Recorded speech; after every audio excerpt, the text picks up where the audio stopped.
Ravi de vous retrouver toutes et tous pour ce nouveau JT des sports, un programme riche et varié en ce lundi, puisque nous parlerons de course à pied avec le Trail des Forges, nous parlerons également triathlon avec l'épreuve sprint de 5 années, roller à l'occasion du Grand National de Coulennes, et on va vous faire découvrir en fin d'émission le skateboard au travers de l'association Mancel Snam Co. Mais on va débuter avec le football, non pas pour revenir sur la piètre prestation ces derniers jours durant le week-end de l'équipe de France de football en Afrique du Sud, mais plutôt pour saluer la réussite du tournoi international Poussin de Sablé avec des enfants qui, eux, ont eu véritablement plaisir à jouer durant 2 jours. Le succès de ce tournoi concocté par Christian Bougard ne se dément pas d'année en année. Espagnol, russe, anglais, allemand ou belge, les équipes viennent des 4 coins de l'Europe. Côté français, le plateau a également évolué en qualité cette année avec la présence de Lille, de Rennes, de Marseille, de Bordeaux pour ne citer que. Mais rançon de ce succès, ce tournoi international de sablé est obligé de refuser chaque année de nombreuses équipes.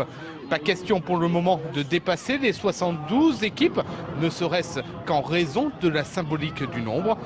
Mais quoi qu'il en soit, l'organisation d'un tel tournoi se fait durant toute l'année sans relâche. Il faut préparer la plaquette d'invitation du prochain tournoi. Donc il faut la réaliser, il faut l'envoyer. Après, il faut parlementer aux équipes, dire voilà, est-ce que vous voulez venir, est-ce que vous voulez pas venir. Donc ça dure après pendant 1 mois, 2 mois, 3 mois. Et après, c'est les équipes amateurs, inviter les 54, choisir, parce qu'il y a de la demande. L'an dernier, j'ai eu 130 demandes pour 54 places. L'avenir du tournoi semble donc prometteur, mais Christian Bougard a déjà ses petites idées pour le parfaire encore plus.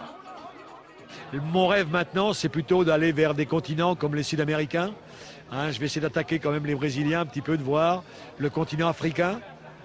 Bon, l'année prochaine, on va essayer d'avoir la Laziodrome, par exemple, vous voyez, d'avoir un petit peu les grandes nations du football, quoi. Et pour toutes ces graines de champions, le même sentiment, avoir participé ce week-end à un mini-mondial. Allez, on va prendre à présent la direction de la Bazoge avec le désormais traditionnel Trail des Forges. Une épreuve qui a rassemblé ce dimanche matin près d'1 millier de coureurs, de véritables passionnés de la course à pied quand on voit le parcours proposé notamment sur l'épreuve Rennes, le 42 km. Faire un marathon traditionnel sur bitume n'est déjà pas chose aisée. Alors que penser d'un trail ? 42 km à effectuer sur un parcours des plus accidentés à travers les forêts environnantes de la Bazoge. Aucun répit n'est accordé aux participants, les montées succèdent sans cesse aux descentes. Et lorsqu'on croit voir la fin du calvaire, alors qu'il ne reste que 4 km à effectuer, nous voilà plongés dans un décor lunaire, la carrière. Là encore, rien n'est épargné aux valeureux coureurs. Et on descend, et on monte, et on descend, ça n'en finit pas. Enfin, la voilà, la ligne d'arrivée. Bruno Antoine s'impose en 3 h 7 minutes et 30 secondes. Chapeau. Les plus jeunes sont partis assez vite, moi je ne pouvais pas suivre ce rythme-là. Donc je suis resté un peu en retrait.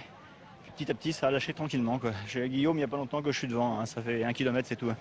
Voilà. Faut garder du jus jusqu'à la fin, quoi. Si on garde pas de jus, petit à petit, on lâche, quoi. Faut bien gérer, quoi. Guillaume Chevreau termine 2e avec près d'1 minute de retard. Autre rendez-vous annuel qui a fait également le plein de participants ce week-end, le triathlon de 5 années, une édition 2010 remportée par Alfred Torok chez les garçons et Pauline Pureau chez les filles. Le résumé sur des images d'Amoun Chamsoudine. Ils sont 180 à s'élancer pour cette 22e édition du triathlon de 5 années. Première épreuve, la natation, 750 mètres à effectuer dans le plan d'eau. Après à peine 15 minutes, ils sont 2 à sortir de l'eau en tête, Bastien Gassipard et Julien Leroy. Direction le parc à vélo et c'est parti pour 20 km de cyclisme sur un parcours roulant. La course se décompte, ça va vite, très vite.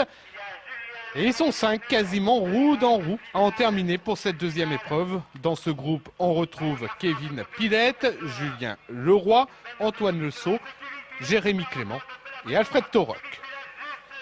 Le Vendéen d'origine hongroise prend rapidement les choses en main.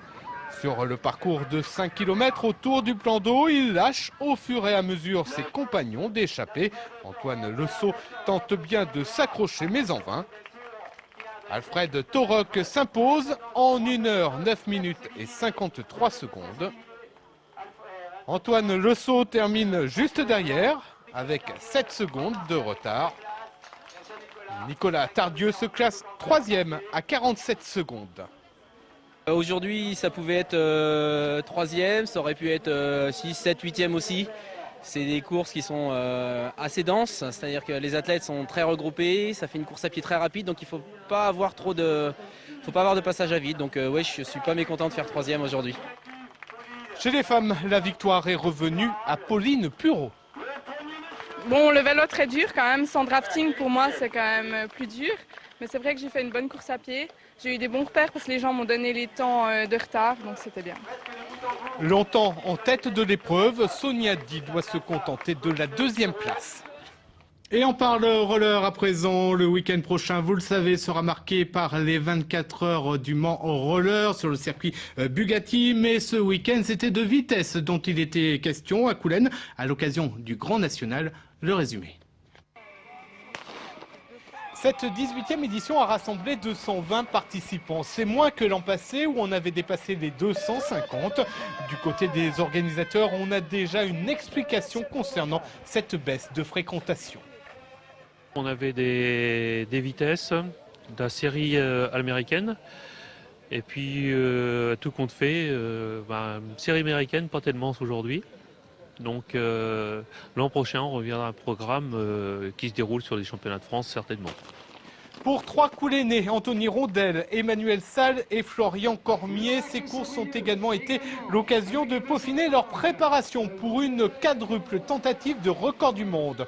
Premier record à battre, effectuer 100 km en moins de 3 h 14 minutes et 12 secondes. Deuxième record, parcourir plus de 184 km 338 en 6 heures.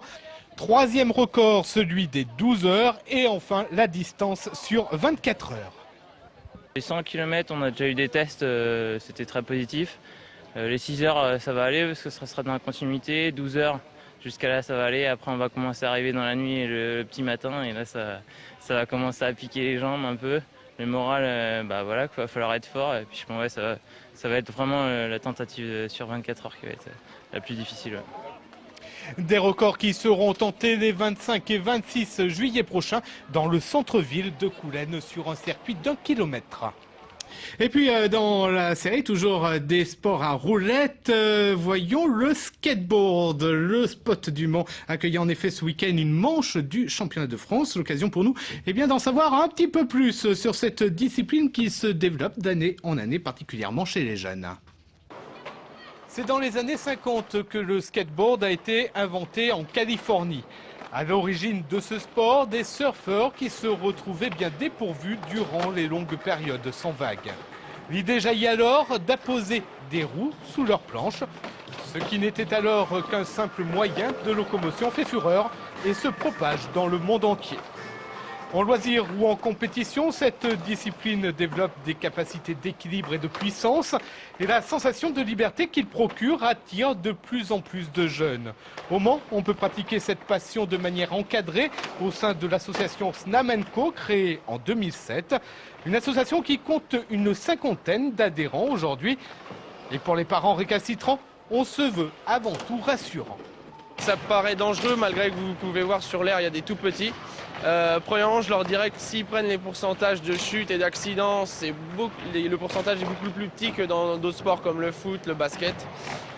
Deuxièmement, au spot, c'est encadré avec des personnes compétentes, le port du casque pour les petits, des personnes pour les surveiller, donc aucun problème. Des cours sont dispensés par des personnes diplômées, donc il n'y a aucun problème pour amener leurs enfants, ils sont très bien traités.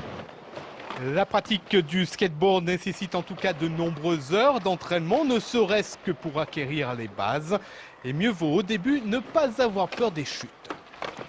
Au début, c'est vraiment une galère pendant au moins 6 mois pour prendre le tricks de base qui est le ollie, c'est-à-dire sauter avec sa planche parce qu'on n'est pas attaché, on n'a pas les pieds attachés.